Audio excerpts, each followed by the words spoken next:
Hi, my name is Mike Dillard, and this is Self-Made Man, the podcast for those who want to leave their mark on the world and create a legacy of honor, integrity, and achievement in every aspect of your life. I'm glad you're here, and once again, it is time to forge your destiny.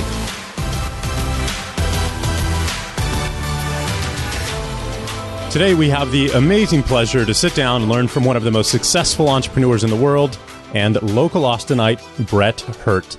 So one of the very first companies that Brett started many years ago was Coremetrics.com, which was eventually purchased by IBM for $300 million. Not too shabby. Well, the next company he started is one that you've probably heard of, Bazaarvoice.com.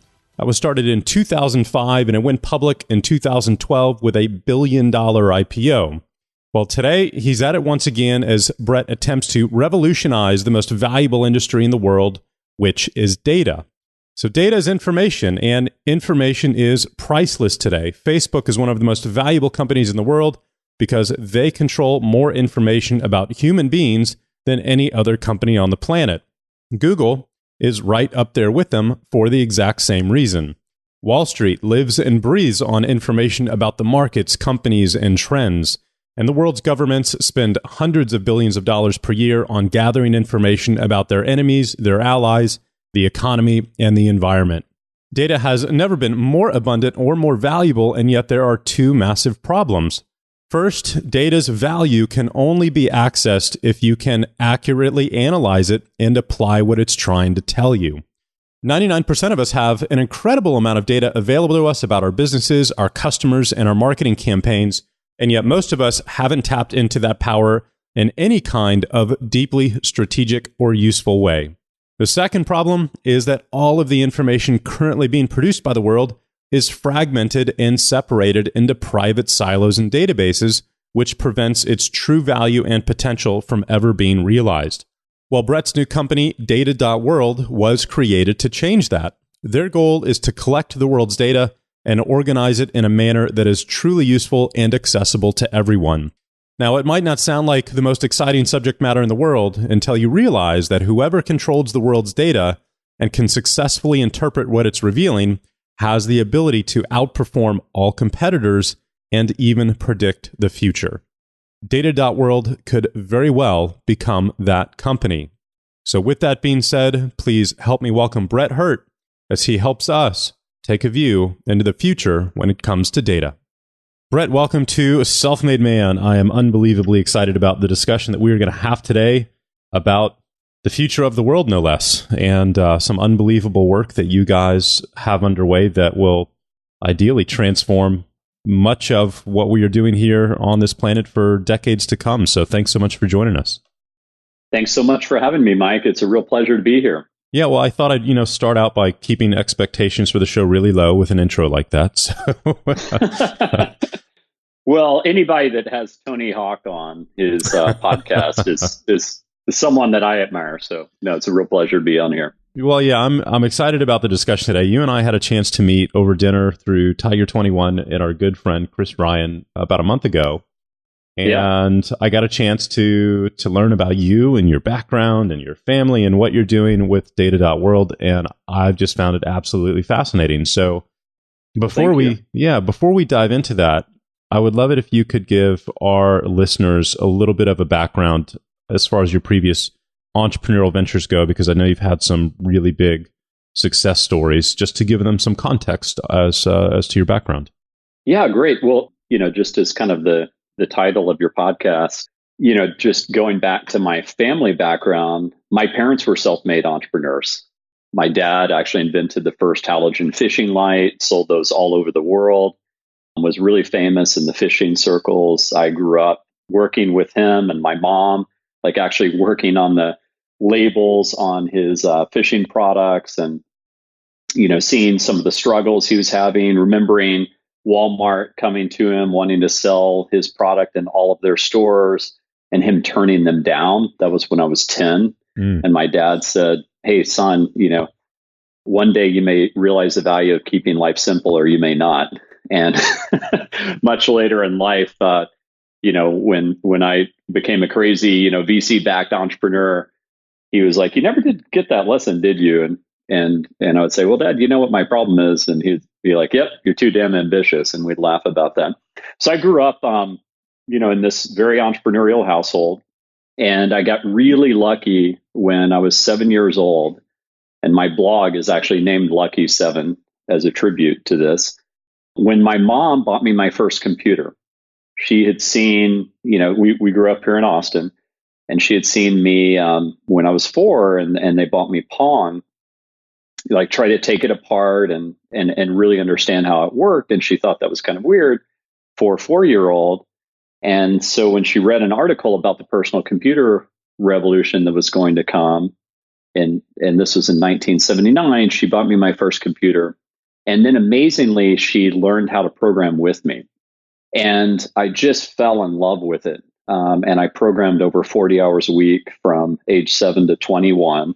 And the amazing thing about that, part of the reason I named my blog as a tribute to my mom, is that she really kept everybody out of my way. And what I mean by that is that there are lots of societal forces which were telling her that she was ruining me as a child. There was a teacher that pulled her aside when I was in 2nd or 3rd grade and told her, I think, your son's going to be a loser. All he talks about is computers. I remember around Thanksgiving dinner table, some of my family members saying that kind of thing to my mom, with me actually hearing it, just like, that's all he does, Brenda, like, you should really work on your son and make sure he's more, diverse in his activities. And I just kind of grew up like, hearing that, but I just was completely passionate about it. And my mom got everybody in my way. They just said, she would say, he's passionate. Let him do this. Like, don't worry about it. He's going to be fine. And she only told me about the 2nd or 3rd grade teacher, by the way, after I'd become financially successful. So I grew up that way. I was really lucky growing up in Austin because there were user group meetings and the rest that you could go to that were like programmer clubs. Austin was one of the few cities that had that. It was one of the first cities to have a Cray supercomputer, thanks to UT Austin's huge endowment and interest in the sciences. And I started my first business when I was 24. And I had dabbled in various entrepreneurial type ventures when I was younger, but they weren't commercial. Like, I created one of the first bulletin board systems in Austin when I was 10 years old. Oh, wow. That became, really popular in Austin. It was one of the most popular BBSs. I created one of the first internet games when I was 18. By the time I was 20, supposedly that was the most popular game online. It actually became part of the code foundation for World of Warcraft. Never made any money on it. What was the game called? It was called Renegade Outpost. I think it's still running today. Wow. I don't run it, but it was a massive multiplayer game that was all text based. Very influenced by my childhood growing up playing Zork and Ultima and the rest. You may not know, but here in Austin, Lord British lives, Richard Garriott. Yeah, it's a good friend of mine now. I see his house on the hill every time I go to Lake Austin. Yeah, well, there you go. Yeah. I was at his house for 4th of July for his birthday party. Very cool. And so anyways, I got really lucky in that, I had that background and it became valuable. It wasn't obvious growing up that would ever really amount to anything. I thought it was going to change the world, but it wasn't clear commercially how it was going to really do anything. You may remember Revenge of the Nerds and the rest. So when I was 24, I started my first business. That was a consulting firm named Hurt Technology Consulting. One of the things I wanted to prove to myself with that is that I can make the same billing rates that Deloitte was billing me out at. So they were billing me out at around $250 an hour. And, they have the brand name and everything else. And really surprising to me, I was able to clear around $250 an hour on my first project. And then I got my billing rates up to $350 an hour pretty quickly. I started to employ people and I would pay them around $25 an hour and bill them out at $75 an hour, which was a really good deal because when I was working for Deloitte, I got paid around a tenth what I was being billed out at. So it was a very cash-rich business. And I realized that would be my fallback scenario. that as an entrepreneur, I now never needed to go work for anybody again, that my fallback scenario would at least be to have a business like that. But I realized that I was young enough that I should really be swinging for the fences, and you're not going to change the world, consulting. Although I did build some pretty cool systems, like me and my team, we built some great early web applications for lots of clients, but they weren't real big game changers. And so I was looking for something that would be a big swing at the fence. And in parallel with my consulting business, after doing that about a year, I kept doing the consulting business. I started a business called MBA Zone, which was a virtual community for MBA students, as well as graduates of MBA programs, as well as prospective MBAs. And it had a lot of the capabilities you see on Facebook today, but I just hated selling advertising. So my co-founder runs that business today. She runs it more as a lifestyle business. I sold my shares to her a long time ago. The next swing at the bat is that I started a business with my wife called Body Matrix, which was a virtual store, an e-commerce site selling sports nutrition products. We were super into working out. My wife and I actually met at a gym. We've been married now 22 years. I used to be a lot bigger. I used to be 225 pounds and, much more muscular than I am today. And, we're selling these products online because these are products that we used all the time, things like power bars and the like. And these products people reorder a lot. And that was pretty amazing. I mean, we'd get orders in from London, and, my parents were retail entrepreneurs. My dad, as I mentioned, invented fishing products, but they also had furniture stores. They had rent houses all over Austin, for passive income. And, here I was like telling my mom and dad, wow, Deborah and I are selling all over the world. You could never do that with your furniture businesses. So that was really a cool experience. And I got the bug. I just became super passionate about the analytics of the business, because as great as selling online was, you had no ability to see what people were doing inside of the site. You literally, everything was masked by a web browser. And growing up working in my parents' retail stores, you could tell like what people were doing and where they were getting frustrated. And you could ask them questions like, what advertising brought you in? And so I started to build an analytics system, and I got really passionate about that. And I was able to double our online sales as a result of really understanding what customers are doing, really being able to do targeted marketing to them. For example, if someone browsed fat burners over a multi-week session, I could target them and them only with a 5% or 10% discount on fat burners to try to convert them into a customer. And, it's personalized marketing, I guess, before that was kind of a thing online, because this is back in 1998. I became really just kind of infatuated about that, much more so than selling vitamins. And that led to my first big business, which was Coremetrics. And the way I validated that business is I took my crappy little analytics solution that I built myself to places like Amazon and CD Now. And my friends who worked there that were Wharton grads, they had already graduated, told me that I needed to do this. They were like, you actually have better analytics than we do, which shocked me. I mean, it floored me, actually. I couldn't believe it, because I thought that they were going to laugh at me and tell me how to improve it. And I was prepared for that. I just wanted to make it better. But that compelled me to say, okay, this is a big idea. Everybody in the world's going to be moving to retail online, and I need to do this. And that became Coremetrics, one of the first software as a service companies in the entire world. We eventually had a $300 million exit to IBM after a lot of scar tissue. The dot-com bust, where we lost almost all of our clients. The rebuild from there, where we won Walmart and a bunch of other clients. And we had a good exit, and it was good at the end of the day, but it was really a tough journey. I mean, I never imagined the dot-com bust happening. I wasn't smart enough to predict that was going to occur. I don't know if you were, but I didn't see it coming. Yeah, I was still a little young during that. I was probably graduating from college around 2000. So, Okay, gotcha. Yeah, I'm 46.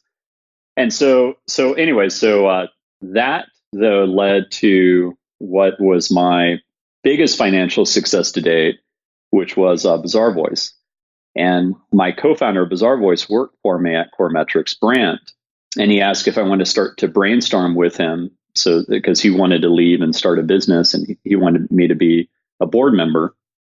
And we started brainstorm ideas and we came up with Bazaarvoice. And the concept for Bazaarvoice was, what's the next big thing going to be in e-commerce? And we decided it was going to be word of mouth.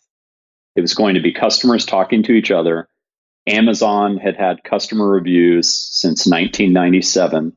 This is now, just fast forwarding in terms of timeline, this is around 2004 that we're starting to have these brainstorms, late 2004. We just got a lot of energy around it. We got a lot of energy around it too from an analytical standpoint. We're like, wow, if you could analyze exactly what customers were saying about products, then you could improve those products. You could understand why you're getting high return rates. You could do all types of amazing benchmarking against products. And so we decided to go for it. I left Coremetrics. We launched Bazaarvoice, and our market timing was just incredible. It was phenomenal. I mean, we got to, pretty significant revenue in the first few months of the business. Retailers didn't have the capability to build ratings and reviews and things like that in-house because you needed to moderate the content. You needed to make sure it wasn't profane or racist or had some kind of really damaging information. It was fine if people were negative on the product. It had to be authentic, but it was really important to moderate this content. And we built a whole solution around it, a whole software as a service company around it, where we would do the moderation, we'd do the hosting. We won people like Walmart and the Home Depot and Best Buy, Expedia and OpenTable. And it went from, just the two of us to over 800 people and over $1 billion IPO 6 years from inception. Wow. It was just unbelievable. I mean, global, 9 offices around the world, 38 international languages. I mean, it was just a phenomenal experience. Our client summits, people standing up there talking about how they've completely rewired their merchandising team, their vendor relationships based on customer generated content. It was cool. It was really cool. And, Bazaarvoice literally translated meant the voice of the marketplace. And then after that, I took a 3-year hiatus from starting companies myself and instead just backed companies. My wife and I are investors in 59 startups and 15 VC funds today. And I did a lot of stuff, to enjoy the fact that I'd made money. Like, I did a lot of traveling around the world. I was at every field trip for our kids. We had 2 kids. And I ultimately decided after that 3 years to go back into the arena. And part of the reason I decided that is that our 11-year-old daughter at that time, she's 13 now, started to ask me, like, Dad, when are you going to start another business? And I was like, well, Rachel, you see all the things that I'm doing, back in these startups and, I'm at every field trip, et cetera, et cetera. And she said, Dad, when are you going to start another business? And it really hit me hard. And it kind of took me back and I had to think about it.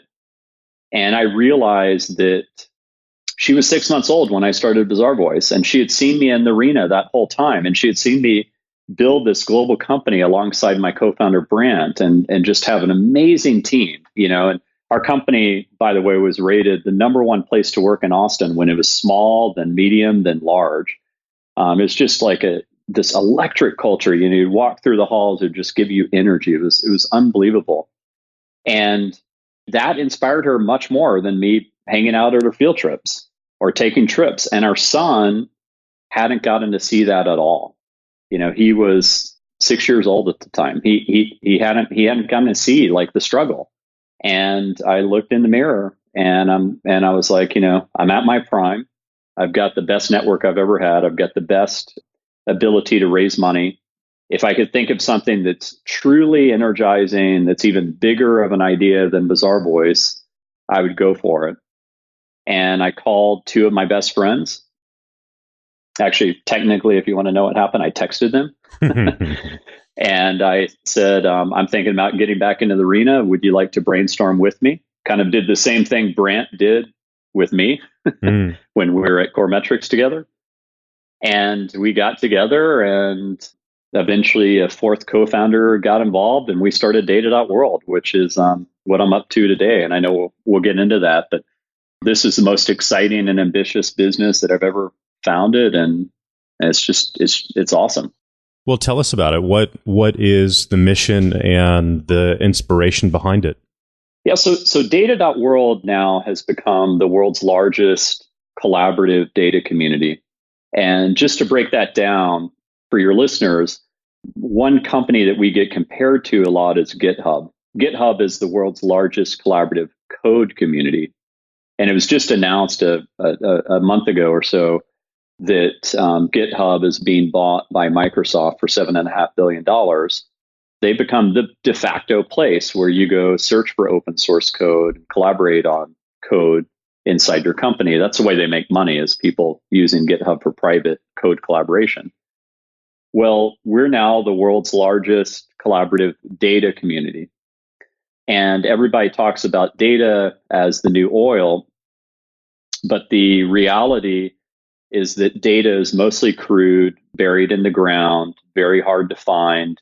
Once you find it, it's not well documented. You don't know what other people did with it before you. You don't know what queries were run. You don't know what joins people have done. It's a real mess. And it doesn't make any sense that we're living in the networked age, and data is this resource that we really haven't harnessed the power of outside of online advertising, which of course supports the foundation of the commercial success of the web. Online advertising data is very, very highly curated and linked and analyzed. But, what about cancer data? What about climate change data? What about all of this data buried inside of these companies that could transform their business? And you have companies out there like Airbnb and Warby Parker. 60% of Airbnb's employees regularly access and look at their data. I bet you that number inside a Fortune 500 company is less than 1%. Absolutely. And, Warby Parker, that number is around 45%. So these new age companies that are built from the ground up to, operate around data. Netflix is a great example of that. Google's a great example of that. Facebook's a great example of that. Have become some of the most valuable companies in the world. And you've got this huge data divide occurring in the world. You have all these people who, are at large companies that, almost like a data breadline. They're like waiting to get access to any type of analysis to really be able to transform the business. And you have these new age companies which are just racing ahead. And so we're really aiming to solve that problem. And we now have quite a few clients. We actually launched commercially in November after spending the past 2 years building this large open data community. And the neat thing that we're able to do now is we're able to bring our community know-how of building the world's largest collaborative data community inside of these companies and say, we know how to make data social. We know how to put the power of people to data. And of course, when you have data, there comes analysis. I mean, data for data's sake is worthless. Like, the whole point of data is to answer a question and look at trends and make decisions based on it. And that's what we have. We have a platform now where people organize around data and the analysis of the data, and it's incredibly powerful. And it's we've now got partnerships with around 40 companies, from Microsoft on the Power BI side to Tableau to Google Data Studio, where people can very easily visualize the data and run analyses on it, just directly from our platform. We have, lots of different universities using the platform to teach data science and data analytics courses. It's becoming really popular with professors and students.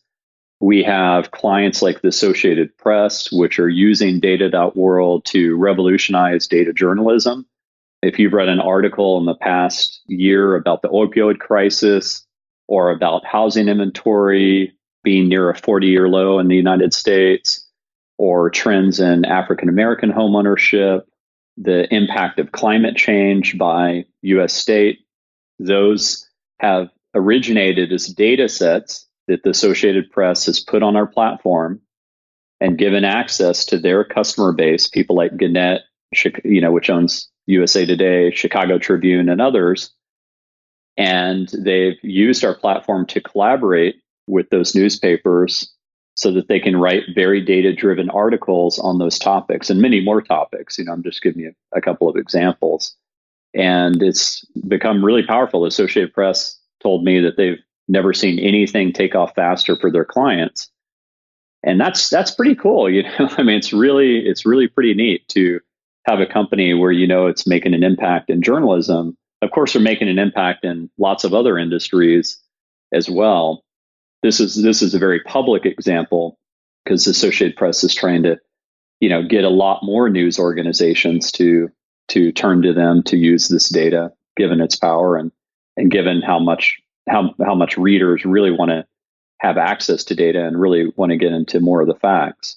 So that's really exciting. One thing I failed to mention is that the very first investors in data.world were Rachel and Levi, our children. So the very first pitch ever on data.world was in Switzerland. I was picking Rachel up from summer camp, and she said, Dad, you've been working on something all summer and you haven't told me. Sit down right now and tell me what you're doing. And I was pretty nervous, to be honest, because I was thinking, okay, well, now I'm back in the arena because, she really kind of encouraged me and, and I felt like I, have it in me. And what if she doesn't like this idea? And so I pitched her on it for 30 minutes and she said, Dad, this is going to be huge. Can I be your first investor? And so she became the first, and then pretty quickly Levi became the second. That's very cool. Yeah, although if she was on this podcast, she would tell you they're tied for the first. She's very, very explicit about that. I have a feeling she'll probably be on here in the next year or two, given her ambition. And please feel free to drop a note real quick about her book, which I've purchased and read to my son at night. A couple of weeks ago. Awesome. So. Well, yeah, I'm glad you're enjoying that. Yeah. So her book is called Guardians of the Forest. She decided when she was around 7 years old that she'd like to be an author. And my wife and I really supported her in that journey. She wrote the entire book herself. She had saved up by selling silly bands and a bunch of other things, basic jewelry that she would make since she was around 8 years old. And she paid 100% of her savings to the illustrator of the book, Ryan Durney. All the initial proceeds of the book, the first 1,000 books, 100% of the proceeds went to the Andy Roddick Foundation, which helps thousands of kids. And now she's finally making money from the proceeds, and she's made back more than her savings already, which is great. Talk about teaching an important lesson. And you can buy the book at guardiansoftheforestbook.com. And they're all numbered and signed by her. And then eventually it'll go on Amazon, but of course it won't be as personalized then. So, she can make it out to your child at this point. And it's a beautiful story about a unicorn named Alberon who doesn't grow in his horn and is teased a lot about it and kind of is down in the dumps, and a unicorn without a horn is just a horse, and ends up going on this long journey in this magical forest where essentially he discovers what the real meaning of life is. And I'll give you a hint. It's not about what you don't have. And it's just a beautiful story that she wrote. It's very, very philosophical, and it's for ages 4 to 12. Yeah, I, by the way, am her biggest advertiser. So you asked me the question. So it's super Get cool. me off this topic. It came in. We'll keep talking about it. Yeah, no, it was great. It came in this, nice hand packaged, wrap, and it was super cool. So she's gonna be very successful at whatever she. I'll just say one more thing to brag on her. She gave the keynote at the Conscious Capitalism Summit about a month and a half ago. Wow. You can actually find this on YouTube if you search for Rachel Hurt Conscious Capitalism. So cool. And she got a standing ovation in front of 825 people. Wow. And she was so happy. Like afterwards, she told me, she was like, Dad, that was so cool. And I did that myself. Like, I wrote my speech. I did that myself. And I was just, I was just beaming, That's so cool. That's awesome. Well, I have to ask you, sitting here going through your story, you've had, a $300 million exit, $1 billion plus exit. And now you're working on data, which is, a very safe bet that it'll be just as big, if not your biggest so far. What is the magic ingredient, if you will, that has allowed you to build these companies to this type of level? Because clearly you figured something out, and I don't know if it's your approach to finding the right core people at the very beginning or what it is, but do you think there's a piece there that you can communicate that you're aware of? Yeah, I mean, there's a lot. So, I mean, one thing is that one of my friends, who's a great entrepreneur, he founded this company, Levenger, which it's a catalog company. It sells like tools for book lovers. Became a very big company. He said, Brett, you're a proto entrepreneur. And I said, Steve, what is that? I don't even know what that is. And he said, it's someone who likes to create new industries. And, the best I can think of, it really resonated with me. And the best I can think of there is I grew up reading a lot of science fiction. I constantly was dreaming about the future.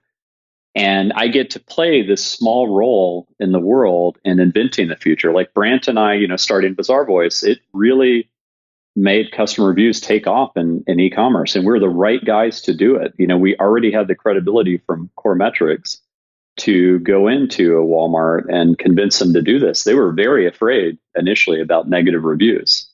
And, what if they get stuck with all this product that's being shipped from China and just sits in warehouses? But, we were able to convince them. We were the right guys to convince them. And of course, the story was that it made them do much better as a business. I mean, all the fears eventually went away. So it's a combination of things. I really feel lucky that I had the parents that I did. And I talk about them that I did because unfortunately they both passed away. I miss them terribly. But, my dad always lived his passion.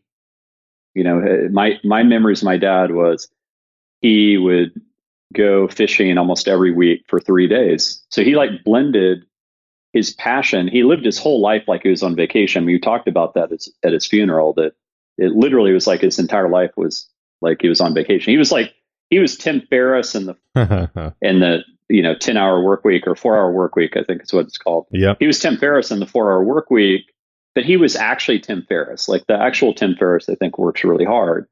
Like he actually was the personification of the person in that book. And he just always did what he really was passionate about. And that rubbed off on me. And I can, look you in the eye and say that I've always done what I'm super passionate about. I'm super passionate about Coremetrics. I still love that business to this day. I was super passionate about Bazaarvoice. Again, still love that business and the whole concept and what we did to this day. And I'm super passionate about data.world. And there's actually a thematic that ties together all three. Coremetrics was discovering the truth about e-commerce. Like, how is it really performing? Bazaarvoice was discovering the truth about products. And data.world is discovering the truth about everything. It's kind of the meta thematic of my entire career. Yes, of course, who you team up with matters a lot. I mean, I had a brilliant co-founder at Bazaarvoice. I have 3 brilliant co-founders at data.world. They were all executives at HomeAway, which exited for $3.9 billion when Expedia bought it. They're really amazing, successful guys. I like to think that as an entrepreneur, I'm on an evolutionary journey where I'm thinking of bigger and bigger ideas as I go and able to attract better and better people along the way. I mean, people that really believe in me and I believe in them, that I've worked with in the past, and, able to spot talent much better than I was before. But if there's one lesson that I could kind of impart to anybody listening to this, it's that if you truly live your passion, you're kind of unstoppable. And it's really hard to find your passion. I mean, there's an entire book dedicated to that called Man's Search for Meaning. It's by a Holocaust survivor named Viktor Frankl. who invented an entire field of psychology. And it's a really hard read from an emotional standpoint. You will break down in tears if you read that book.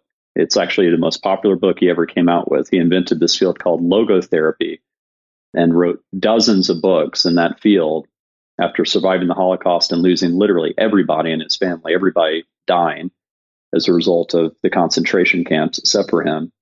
And he, if you read that book, like it'll really get you to look in the mirror and say, am I truly passionate about what I'm doing today? And, one of the things that I always loved hearing about Steve Jobs is that he said he would wake up and look in the mirror every day and say, if I was going to die today, do I want to die doing what I'm doing today?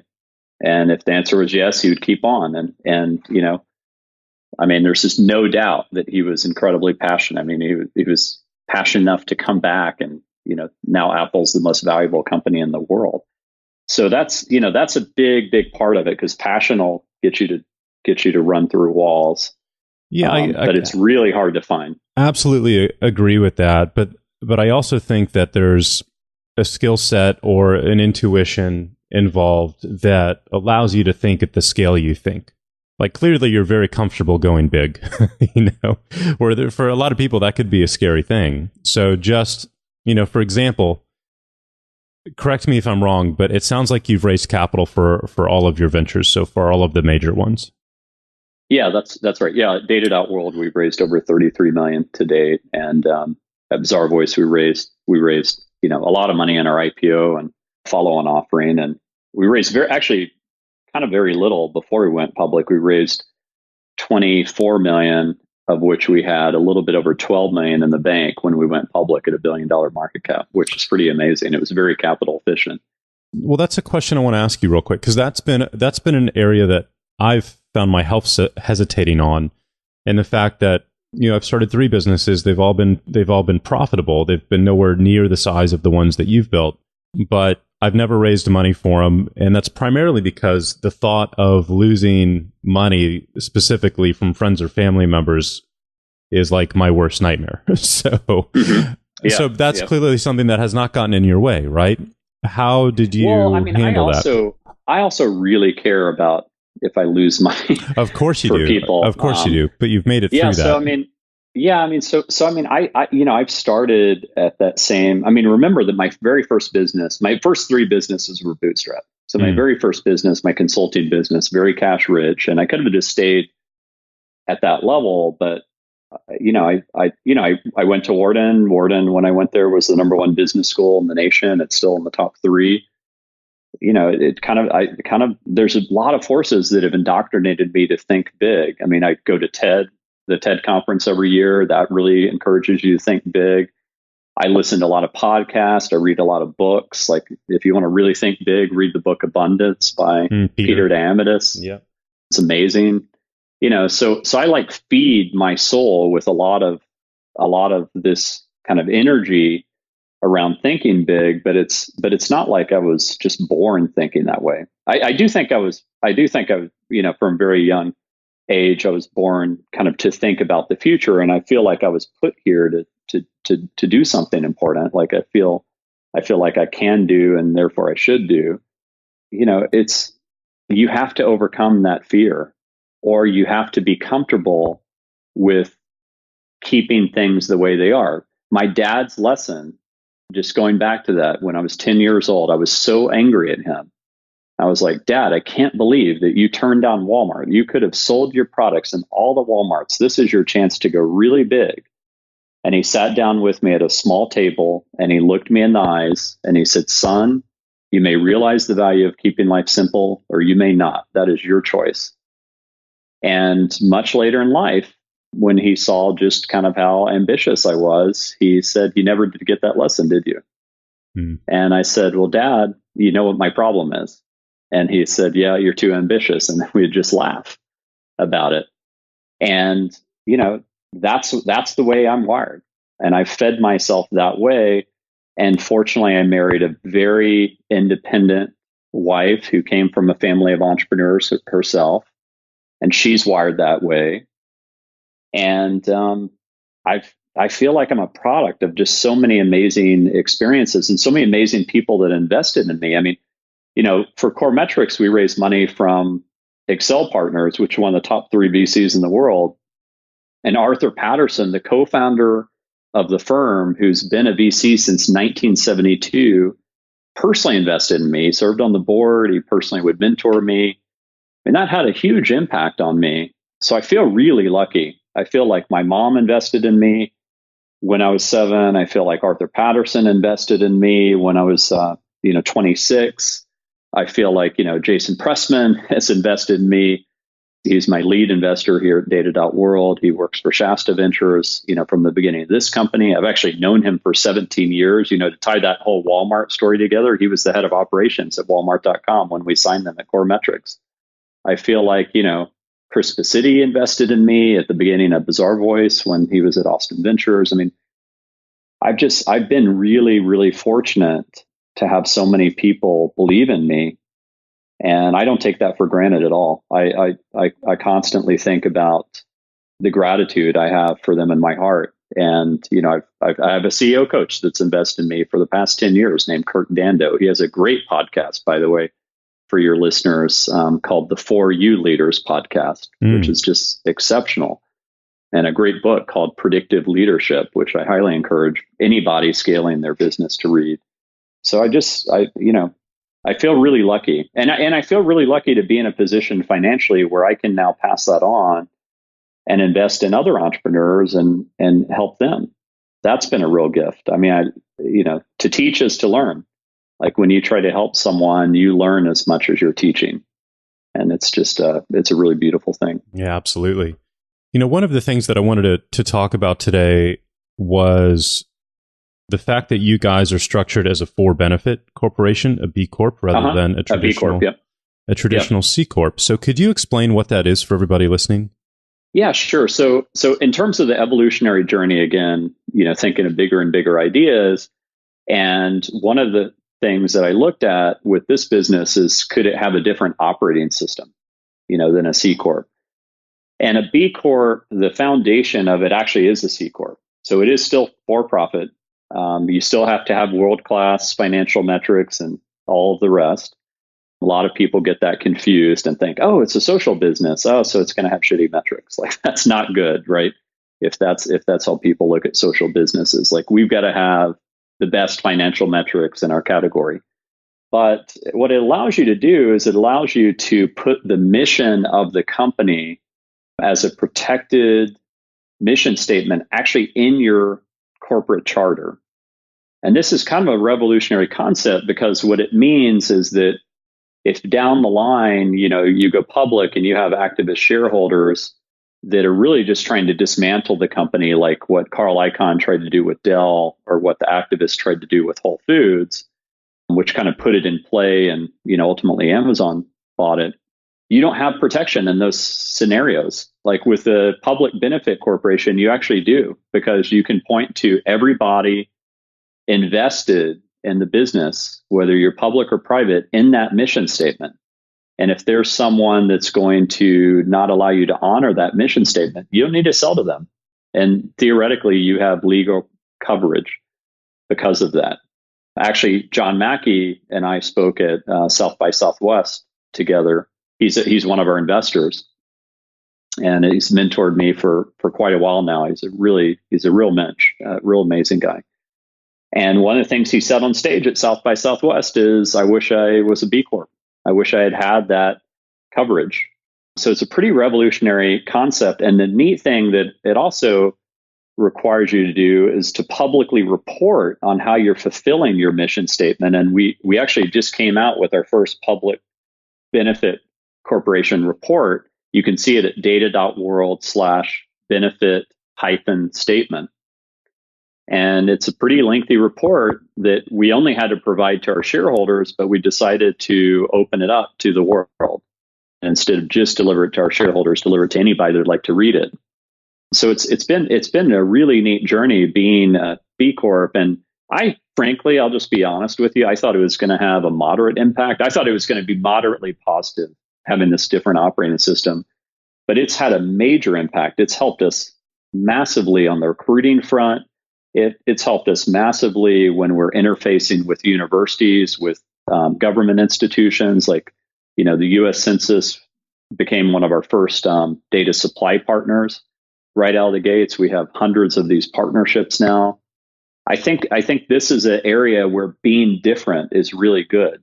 It prompts people like you to ask the question, and frankly, a lot of people ask that question. And then it gives you the space to tell them why you actually really care, like why you're building a company because you really care about making an impact in the world. I think it was Blackstone recently, which came out with a statement, they're one of the world's largest investors, and came out with a statement that they're going to be looking for the public impact in the companies that they invest in. It's just kind of amazing that this is the trend. So I think this is a very good trend for the nation. I think this is a very good trend for the world. The original corporations in the United States started out more as public works projects. And, that kind of got mangled. You can watch a documentary called The Corporation. It's a very, very good documentary. I highly recommend it, about how the corporate form evolved in America. And I think, we've got to give our shareholders a phenomenal return. But there's a lot of stakeholders depending on us at data.world. Thank you for explaining that. It's not something you see very often. So, you guys are the first. You're the first. Not. Yeah. You're the first founder I've ever had a chance to talk to who's pursued that. Patagonia is a B Corp. Ben & Jerry's is a B Corp. There's some real famous B Corps out there. But it's new. It's new and different, and I think superior to the C corporation structure that it was originally based on. So I want to be respectful of our time here, and I have one more question for you, which is, how do you handle data accuracy or hygiene? Right? So by that, I mean, if you have companies and entities that are potentially placing data into this giant data marketplace like Associated Press would do, correct? Where they can pump all of their data into the marketplace, and other companies can essentially buy access to that data to use it for their own means or purposes. How do you handle what I view as an increasingly growing problem around the world of inaccurate data, whether there's nefarious intent behind it or not, being used to make decisions or to institute policies that have a massive impact moving forward? And the first example that comes to mind to illustrate this is around climate science. For every scientific report that you say the world's going to end in 10 years because of climate change, there's another one that says it's complete bullshit. Pardon my French, but that's the scenario, right? And everybody's looking at numbers, and they all say they have their data. And if that is what's being put out there for the rest of the world to consume as truth, it could potentially be disastrous, right? So how do you view that? Yeah, so it's a problem I think about a lot, as you can imagine. So first of all, social signals matter a lot. Like if NASA uploads a data set to data.world, it's coming from NASA. Nobody can tamper with that data set unless NASA gives them permission to. People can comment on it, they can ask them questions about it, but they can't change it. Only NASA can change it unless NASA explicitly gives them permission. And NASA's only going to give them permission if they trust them, right? If it's like a trusted party. U.S. Census is the same way. When U.S. Census uploads data to data.world, it's the same situation. And, that's true on GitHub as well. You could upload faulty code on GitHub, and you could upload, videos to YouTube that are total lies. And, you better pay attention who the uploader is. So that's part of it. The second thing is, what about all the people in data.world that don't have a brand name of NASA or U.S. Census? Well, they need to document their data and where it came from pretty clearly, or people aren't going to trust it. And they do. And then what about the people that make really innocent mistakes? And this is a real problem in the world of data because, again, most data is buried in silos, and there's very little transparency about who's had access, how it got put together, what did the fields actually mean, what queries have been run, and the rest. So I'll give you a real example that happened on the platform. Fortune uploaded how diverse the Fortune 500 companies are. And you would trust probably Fortune on that, right? With the Fortune 500 list and everything else.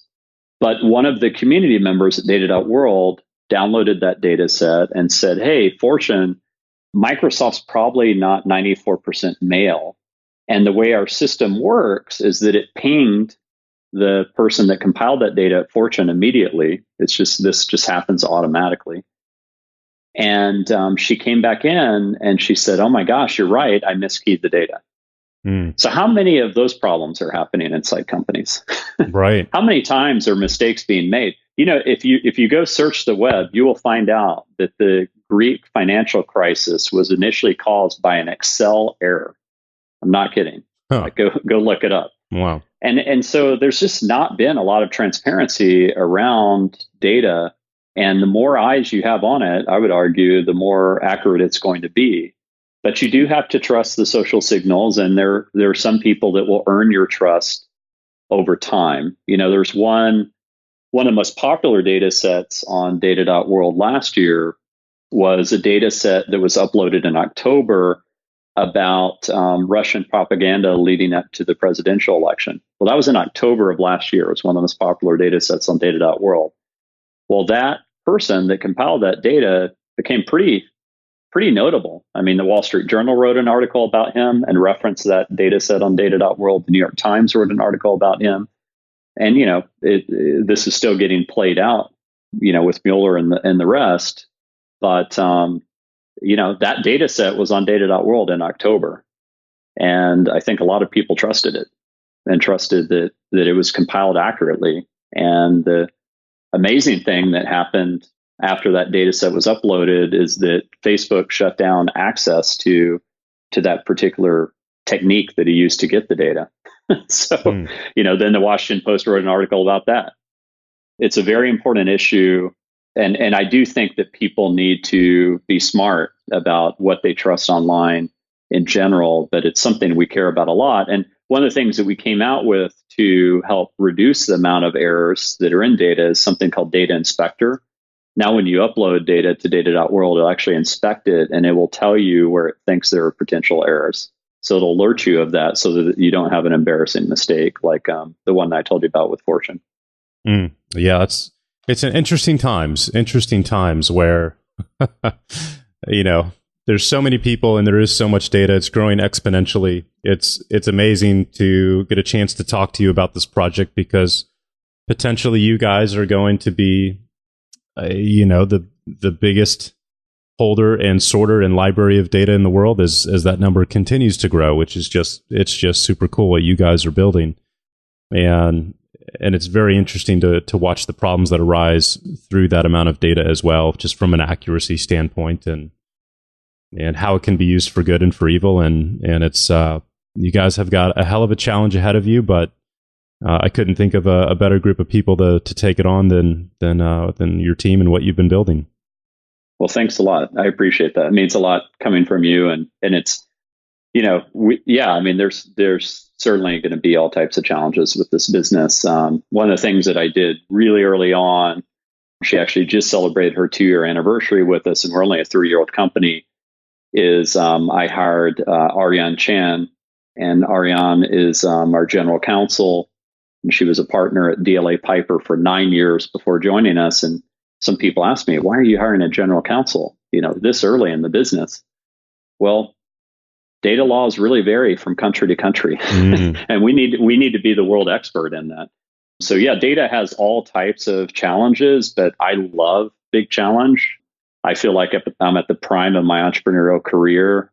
I've got my children's money in this. I've got a frame right next to my desk, I kid you not, with the photo of Rachel with her giving me that money. And it has our first investor on it. And so anytime anybody looks at me and says, hey, do you have any pressure? I'd say, I can't let her down. Yeah, that's awesome. So it's, cool. It's fun. I feel very lucky. Very cool. Well, Brett, thank you so much for taking the time today. I know you're unbelievably busy, and I really do appreciate it. This has been a fascinating conversation. I love what you guys are doing. And I'm happy to be a part of it as well. So, thank you for the opportunity around that you guys have done here over the past few months. Yeah, and I'm glad you're an investor in it now. yeah, absolutely. It's been super cool. And again, I believe what you guys are doing, and it's an honor to be a part of y'all's story and what you're building in some small way. It's still a real honor. So thank you very much. And well, thanks. Thanks, Mike. Absolutely. Yeah, keep up the great work. This is a great podcast. I love the variety of guests you have on it. Oh, thank you very much. I appreciate that. And the fact that your listeners means a lot. So thank you. Where can folks go to connect with you, or to follow your blog, or to learn more about the company? Yeah, so my email address is just brett@data.world. I keep it really easy.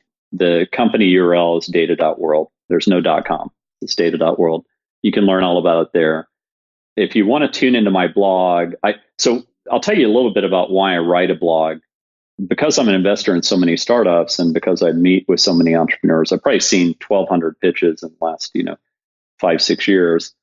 I like to do something to help entrepreneurs, even if I'm not going to invest. And sometimes that's directing them to a blog post I wrote on how to hire the best people, for example. And all of it's laid out there on my blog. I've written like 3 books worth of content for free. It's at lucky7.io. And is that spelled out, or both, or the number 7? Or it's just the number. Yeah, okay. 7. Yeah. But if you just search for Brett Hurt blog on Google, you're going to find that first result. And there's tons of content on there about the playbook that I've developed over the years. I mean, I think that writing that blog has made me a better entrepreneur, because the process of writing really makes you reflect hard on what made something successful. Like, how did you hire the best team? How did you build the best culture? Those types of things. So it's all laid out there, and I'm a constant journeyman. I'm on a constant, educational journey myself. Just, constantly listening to podcasts and reading books and learning from great entrepreneurs like Scott Cook and John Mackey and others. So I lay out a lot of that there, but I'm always a work in progress, and hopefully your listeners, no matter how successful they become in life, will always look at life that way, because I swear the more I learn, the more ignorant I realize I am about the world. So we're all students. Absolutely. And hopefully my writings there help your listeners, especially the entrepreneurial ones. They're gonna get the most into what I've written out there. Very cool. Well, thank you so much again. This has been a pleasure, and I appreciate you coming on here and taking the time. And I want to give your daughter's book one more plug as well. So where can people go pick up a copy of that? Yeah. And what's the name again? Yeah, thank you. Yeah, she'll be very appreciative of that.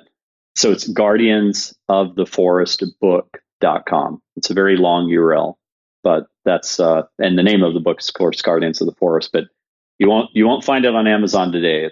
It's in a bespoke type of fashion. As you probably noticed when you received it, the print quality is a lot higher than it'll probably be when we put it on Amazon, because it's on that real heavyweight paper and that type of thing. Well, I thought the wrapping was cool. The packaging I could tell was hand wrapped, which was really neat. Yeah. Well, you know who hand wrapped it? Mm-hmm. My wife. Yeah. If you go into our dining room right now, it's like book central. Eventually it'll just be frictionless and just go straight through Amazon, but then, it won't be signed by her. It won't be numbered by her. These are all limited edition copies. So it's, cool. It's guardiansoftheforestbook.com. And she wanted to have it in kind of that special state before it went mass market. That's awesome. Well, I'm glad we can support her as well. And again, thank you for the time today. I appreciate it so much. And guys, thanks for listening. Go pick up a copy of the book. Check out Brett's blog. And man, this has just been awesome. My brain's a little toasted right now. I'm just kind of fried thinking about everything you've been talking about and what you guys are up to. So thank you, as always, for listening, everybody. This was phenomenal. And if you enjoyed this podcast, please hit Brett up via email and send him a nice, kind note and thank him for his time. That would be awesome. It would mean a lot to me. Yeah, and, I'd appreciate that. Yeah, leave us a review on iTunes as well, and leave a note there for others, and I'd appreciate that immensely. So thanks so much, and as always, we will see you next week. Take care.